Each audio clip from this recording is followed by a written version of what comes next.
La Commission économique de l'ONU pour l'Amérique latine et les Caraïbes considère la Chine comme un partenaire clé pour les économies émergentes comme le Mexique, tandis que les États-Unis restent le plus grand partenaire commercial du Mexique pour le moment. La politique de l'Amérique d'abord de Donald Trump a fait que les compagnies mexicaines cherchent des options.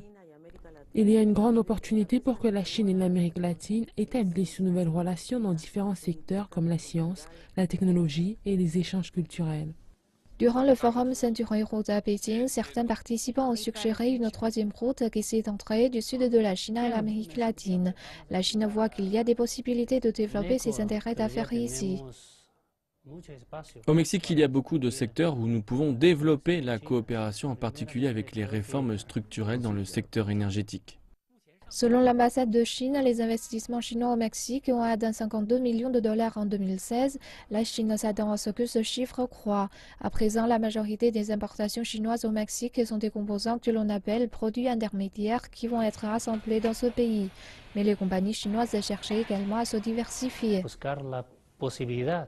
Il y a plus de compagnies chinoises au Mexique qui cherchent à investir dans le secteur hydroélectrique.